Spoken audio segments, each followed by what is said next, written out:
how you would like to define yourself, like introduce yourself. Ah, okay.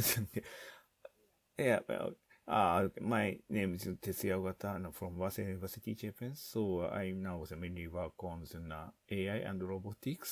So especially focus on the cognitive robotics, which aims to understand the human cognitive process by using the robot and AI. Great. Thank you, thank you. So maybe before going to your recent publication in Science Robotics, maybe the question I would like to ask you, and is about what is missing in robotics. Some people speaking about if we see that 100 years ago we have the steam engine that make people life easier, and also in agriculture. But when we look to robotics today, what is actually missing that make robotics more useful? And I think in your paper you highlight this how robots can help in opening doors, for example, this kind of still complex task. Okay, thank you. So actually, in the case, some topics becomes popular, like human-robot interactions or piped walking robots. Actually, some of the aspects quite become advanced, but I still have the problem, especially kind of the skill of the humans. So how to imitate such kinds of the handling the object, how to complete the task in everyday life. So it's often called the Moravec paradox. So from the viewpoints of the AI researchers, so it's not actually not easy, but some AI is a success to the handling the natural language processing, image recognition, but still very hard to the handling, for example, holdings and closes or opening doors. So this kind of task is human unconsciously, automatically is completed done very easily. So that means very difficult to explain, very difficult to the program in the robot systems. So my target is how to make the robots to complete this kind of some task. It seems to be easier, but actually very hard. And I focus on some development and learning process of the human child or babies to complete this kind of the tasks, how to actually teaching the robot to complete this kind of, yes, that's my focus and interest. And I think there's a very important point of now currently missing in the robotics field. So when it look to the problem of the, well, for example, handling object or opening the door or multi-modalities and the Exactly. grasping, can you tell us more about the approaching the problem? For example, you use perception and the deep learning and sensing here to figure out how to solve this problem like we have in human very easy. Can you tell us about the steps of the thinking about the problem? And where do you think still the interesting part? Is it about the design of the hand, for example, the morphology, or the more on the brain side to learn? How do Okay. you see the combination here? Okay, so actually, the conventional robotics study is so usually they divide it into two aspects. So recognition and motion generations. So the recognition person usually just focus on how fast the shape of the object, what the size of objects. So try to information objects in the 3D image or something like this, and this information goes to such a motion planning part. Say calculate how to control each joint to grasp it. But I believe that some recognition is could be the merges in the two processes.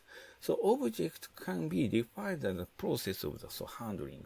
So my study is deep learning has some good aspects to the called end-to-end learning. So it directly connects to the input and output, kind of not just connecting, it's kind of coupling as a sequence of dynamics. So this kind of approach is very close to the human brain system. So we do not recognize the shape directly. It's always associate some multimodal information to how to grasp it, how to feel the tactile senses. That kind of senses should be included for the recognized object. Such kind of approaches should be taken for the future robot system, I think. So we want to ask you about the cognition part, and so you try to have cognition in robotics. How? Because if you can tell us how, what does it take to achieve this cognition, understand the cognition fully? Because you use imitation learning, one of techniques in the robots. But if we speak about the cognition that's making the robots fully cognitive, cognitive here. What do you think the approach is to make it cognitive, fully cognitive, Yes, without that's, yeah. Mm-hmm. Right, exactly. So, especially so the in your field, soft robotics, that is a very Yeah. important aspect to understand the cognitive. So for then, by using a soft hand, it's very easy to the grasping the object without to the detect the precise so shape or something like this. So this process it should be so include the kind of the cognitive. So cognitive always both aspects of the just sensory and the motor, so kind of coupling. So that is my so impression and based on my studies. Mm-hmm. Mm-hmm. For the science robotics paper, can you tell us more about what's actually the problem you try to address in this research in the science robotics paper, and what do you think the Uh, contribution would be in the robot grasping or opening store, for example, and deep learning approaches here okay. that help in that? Yeah. Uh, Okay, there are so mainly two aspects. First aspect is how to use the machine learning technology for the robot systems. So then currently is many people interested in apply the machine learning to for the recognize object or to find some pairs or states and behaviors and something like this. So the machine learning usually applied for obtain some optimal model to solve some such kind of problems. But in the actual, in the real world, everything opens. So very hard to obtain the optimal, so such a perfect model to adapt to the real environment. There always have some kind of error between the such error and the real world. So from the viewpoint of robotics research or control peoples, it's very common to use the kinds and how to control to the decrease such kind of error between the model and the environment in real times, such a PID controller or something like this. So now I try to apply such kind of sense to the deep learning models.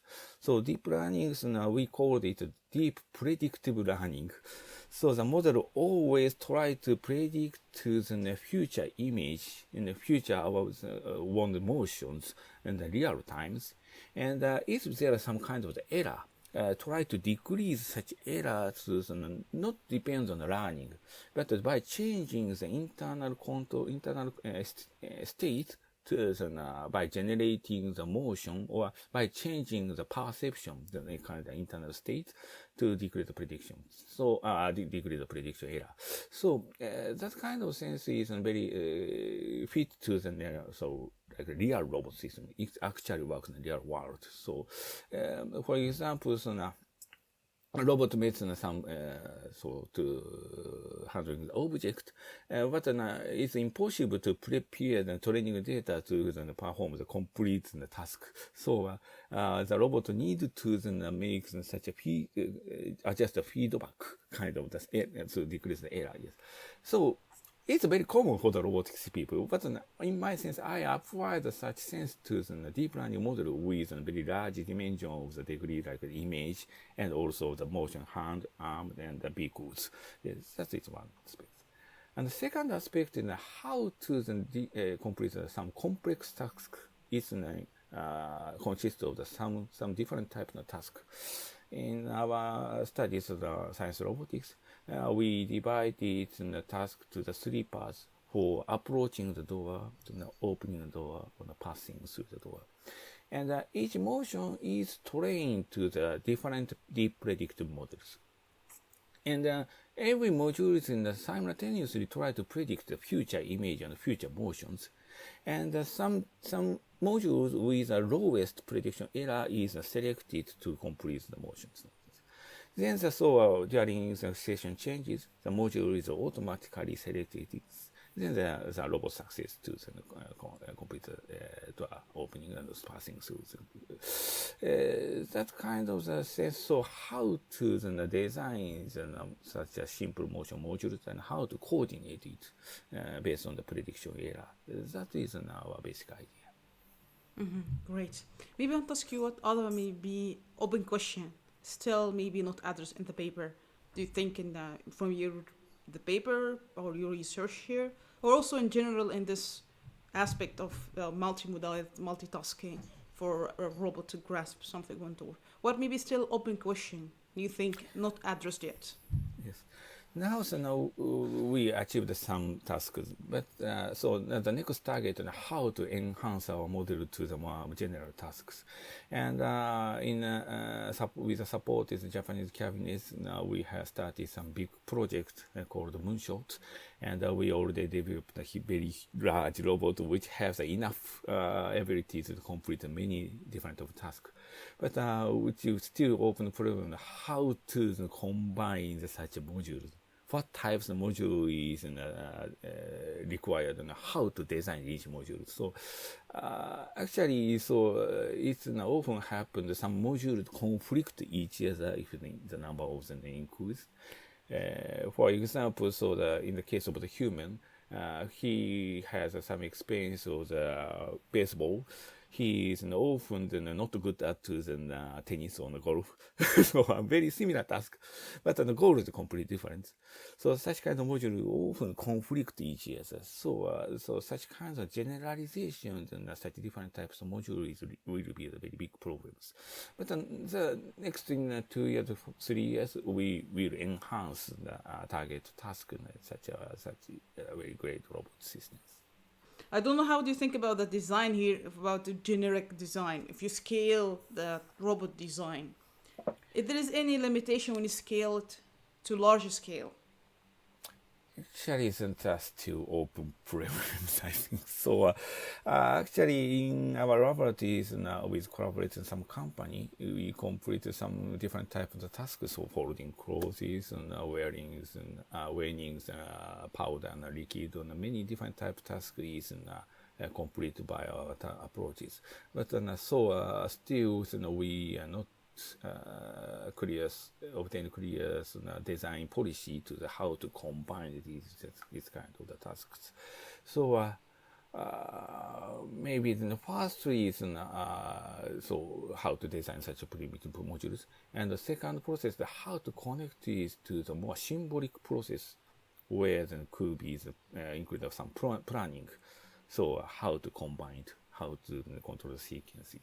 So now some students started to use include natural language process with the deep learning models to our models to understand language sentences corresponding to real environment in situations. So actually now many deep learning models are very good at handling natural languages, but they usually handling only the text or sometimes images, but not so common to the handling the robot system. Right? So, recently, yesterday, DeepMind's released Gatu, to include many different tasks, could be emerges one neural networks. But that kind of approach will be very important to for the next, could go to the next steps to how to symbolize each behavior module, how to combine it, something like this. Mm-hmm.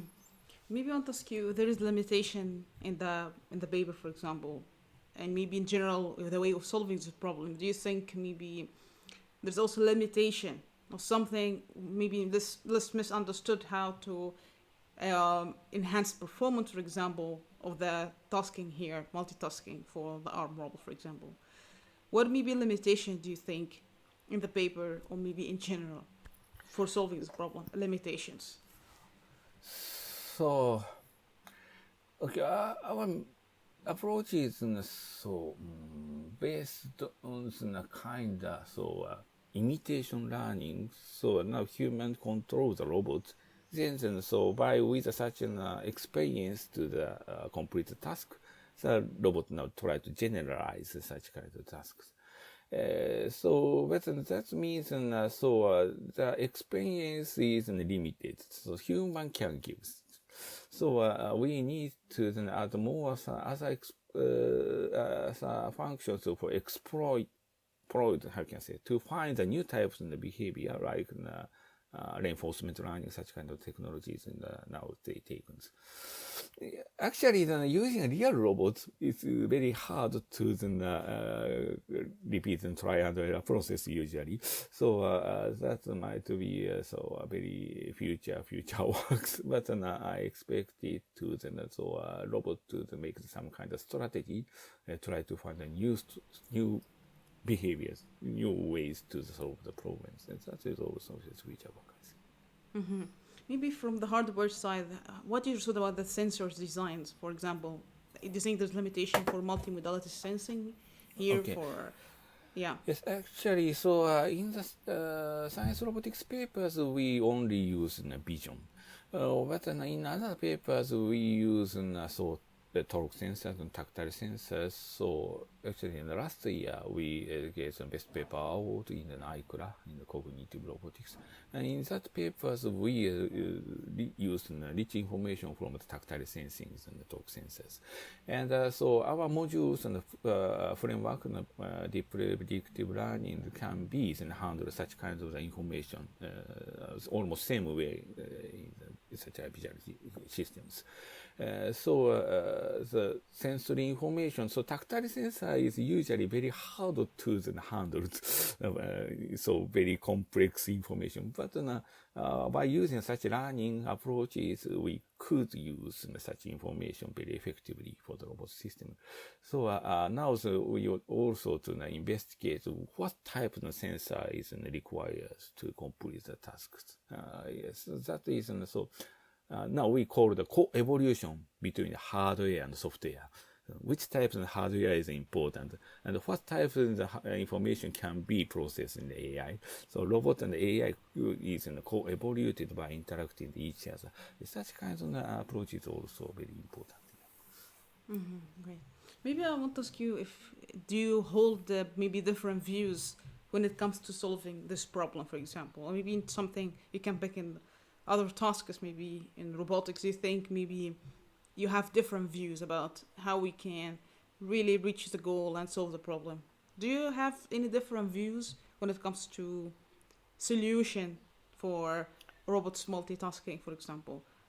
Okay. So maybe as I mentioned before, so some people like to the modeling the world completely.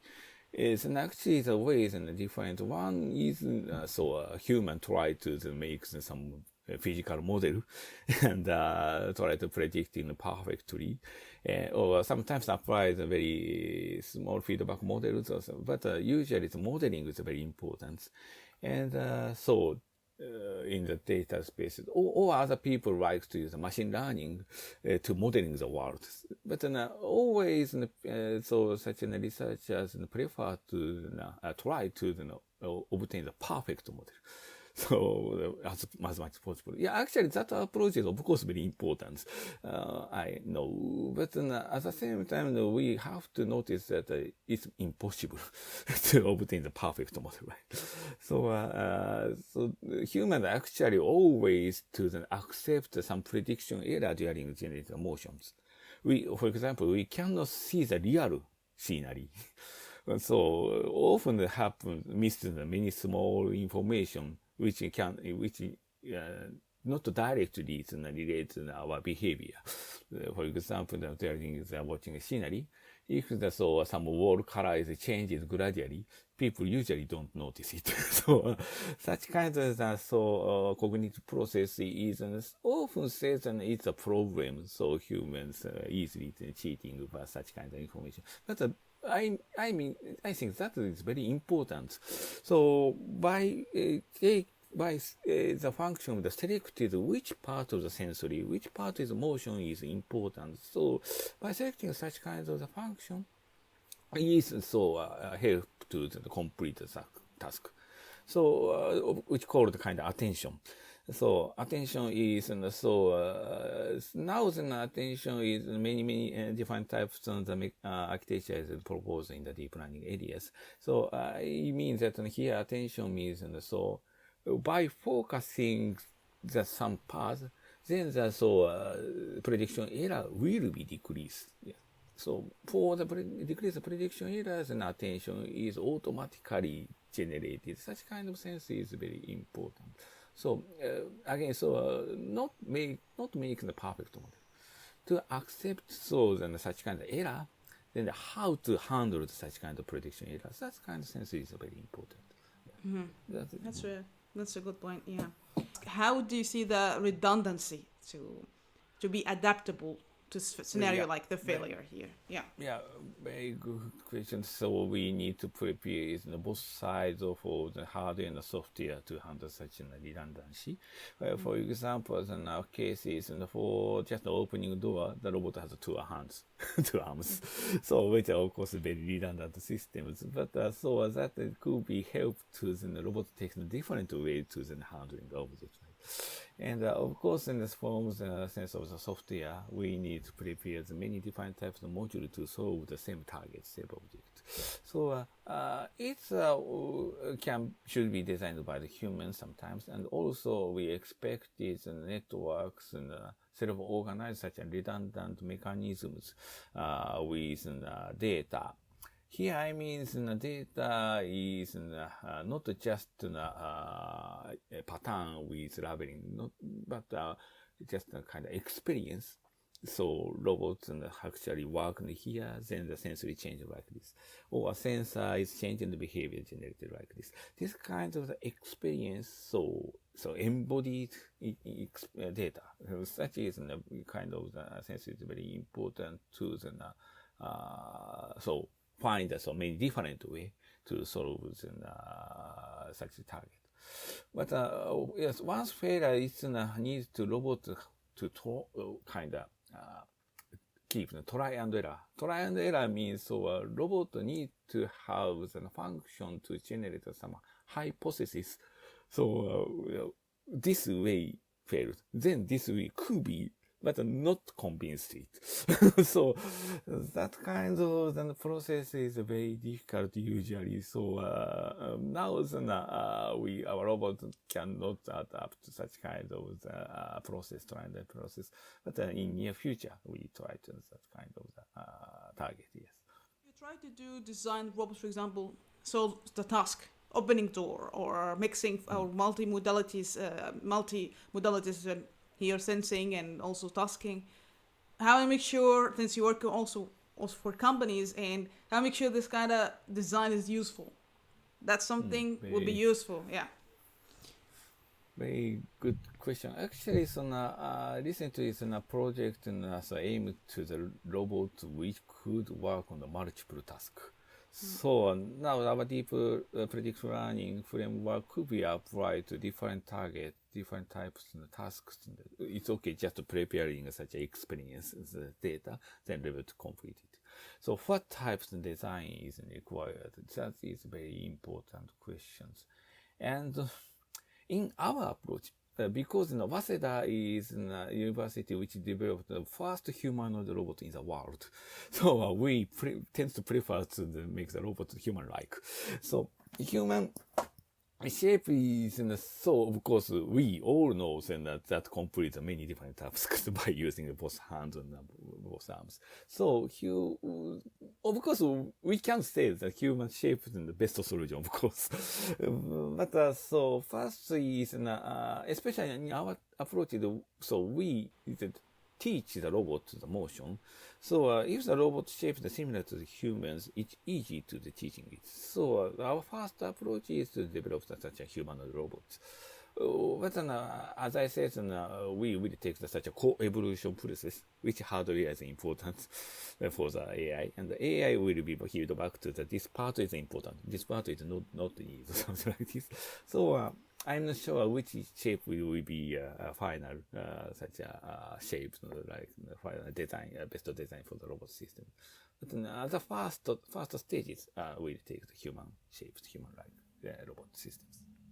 Yeah. Maybe a quick question. Do you think Tensei Ostada University focusing on the human shape, do you think it's related to social acceptance, or besides what you mentioned? Is it also for social acceptance, or what are reasons for choosing human-like? Okay, so Actually, this is just so the professors who developed the first human robot is Professor Ichiro Kato, my all the supervisor, and he said me in a very personally. He said me so.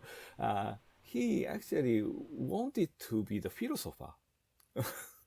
But at that time, so very old actually, so we cannot. I think I don't think that we cannot use this comment. But if he will be the philosopher, he have to go to the war. Actually, at that time, the World War II, so he so moved to shifted his interest to such an engineering path to the development. But he cannot so spoil his dream to be a philosopher. So then he started, actually also influenced by many movies and like so. I forget the English name, but many European movies and describe such a robot, human-like robot. And he started to develop the human-like robot to understand the humans. So, for example, for 20 years ago, actually, so it's very hard to develop the biped walking robot. So, because as I said, so it's very hard to explain why we can walk. so, so we cannot make the clear programs for the walking. So he says, if we could develop such a robot walking, then such kind, actually it's not completely the same as the humans, but some parts must be similar to the human beings. So he told me that I should make the model to the human's mind, human's emotions. I'm just interested in the learning path. So I would like to just make the intelligent robot. But he said, I need to study the brain and the nervous system much and more, and try to understand the human cognitive process, human consciousness, human's mind by using robot system. 30 years ago. So very old days. So I was quite surprised to hear that well, at that time it was not so still now it's not so common to try to understand human mind, human consciousness by using robot systems. But then his such kind of attitude and style is quite strongly influenced me. So I continue on the work with such a human-like robot with neural networks. Of course, not impossible to copy the human, but try to imitate some small parts of the human skills. So one of the examples is such opening doors. So yes, so just social acceptance of course important. So Japanese people like the human-like robot actually. So, but yes, so in base of my studies to try to understand human being through the human robot system. Human-like robot systems. That's a great answer. Maybe I want to ask you about embodied cognition, embodied intelligence here. You mentioned really good points about the brain and the body, and maybe sometimes we see that we are not optimal. We can't hold, for example, many things with our hand. Do you think when you think about the design, maybe there's, of course, the human mind is very interesting and there's a lot of stuff to be revealed, but the morphology, to embody this intelligence, do you think let's go something beyond the hand? Do you think there's other ways to achieve maybe optimal design and adaptable, let's say adaptable, but increasing the efficiency? Since maybe if we had 7 fingers, I don't know, the different shape, the kind of twists, I'm just making up, but you see what I mean? Different shape beyond what we have as a human. So, actually, sorry, I can answer clearly that question. Actually, I always focus on the humans, but some people, especially robotics researchers, are interested in many different types of living creatures. Right? So, try to imitate the snake, try to imitate an insect, and all kinds of these living things has some kind of optimal shapes because they now live in the world. They seem to be could adapt to their environment. So that kind of shape, many different type shapes in such a living creature, living things. So that it could be introduced as some optimal good solution to that computer task. So now many discussions and also many strategies how to understand such a morphology. But still very hard. Yeah, actually, soft robotics is one of the top. One of the very hot topics into the directly connecting such an function of the morphology also with the softness of the hardware something. Yes. Mm-hmm. Now I'm interested in the human, but so many other there are many other Yeah, possibilities. Yes. yeah, yeah. Maybe also question about what could be exciting for you in the research you do, the exciting moment. Maybe sometimes something surprising or exciting. Do you have this moment of excitement or maybe surprising in the robots, for example, design and the behavior, for example?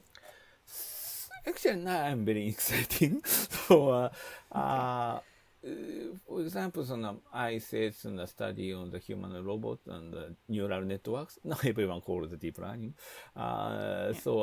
To understand the human cognitive process, human in consciousness, such kind of process, which called the cognitive developmental robotics, and it is very preliminary study, not so common in the robotics field people. So it's very usually on a very small robot like the infant robot, and which are so controls a very small object or very clear square or a box or something like this.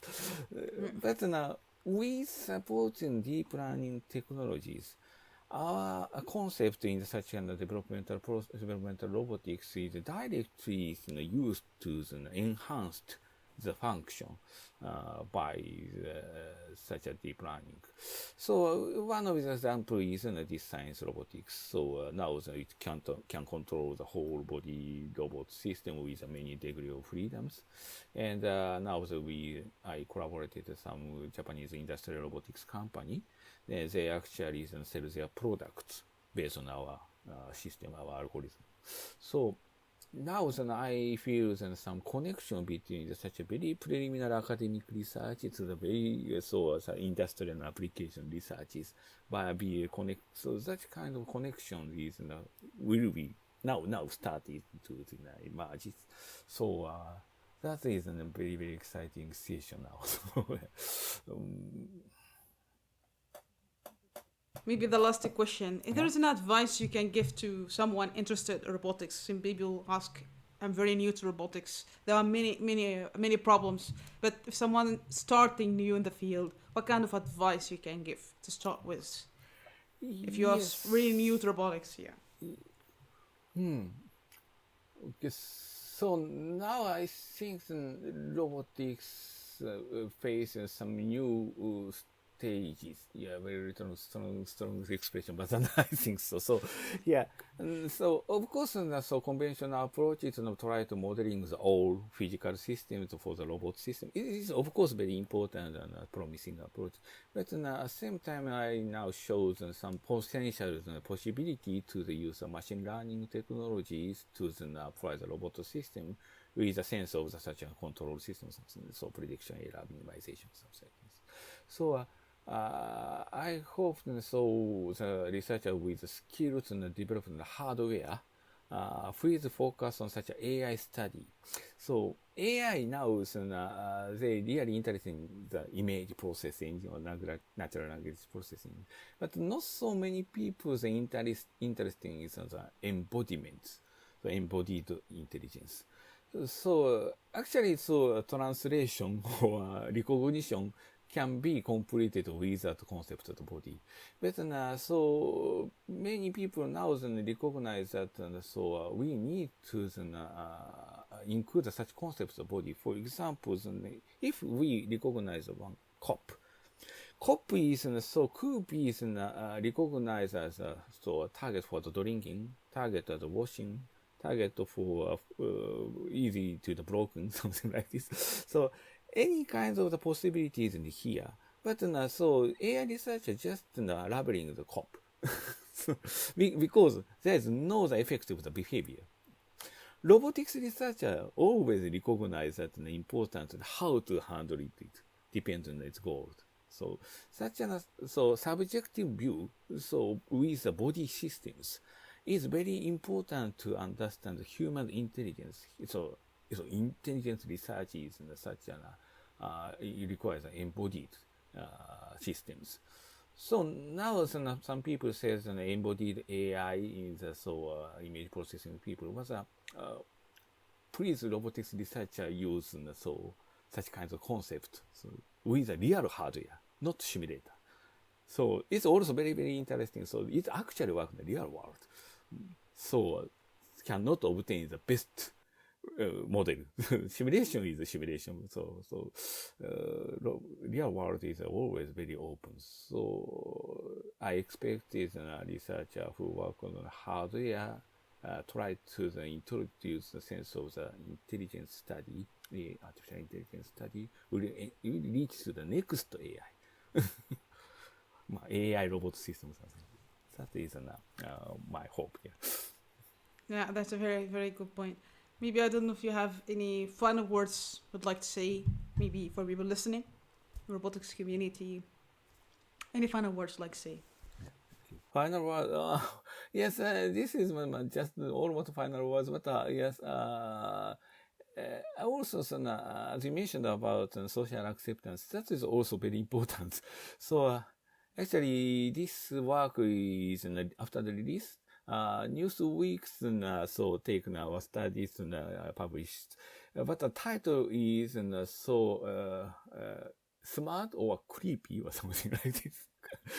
That means some people feel the kind of fearness, so they are afraid of just to keep repeating the opening door 15 times. Okay, but some people imagine that this robot reaches our human level of intelligence or makes students becomes some dangerous existing to the human beings. So we need to explain more and more our robot systems. So our paper tried to include some explanational parts, or to try to visible to the what type of image now robot predict, what type of image now robot to try to reach or something like this. So that is could be good to show so to understand the robot itself. Not need to afraid, need to be afraid. So yes, so we need to connect the researcher with like social science people to prepare which type of framework to needed to explain to everyday people. What times in the law is required to provide our systems in the everyday life. Yeah. That is also important aspect, and now our project try to include such kind of researcher from social science.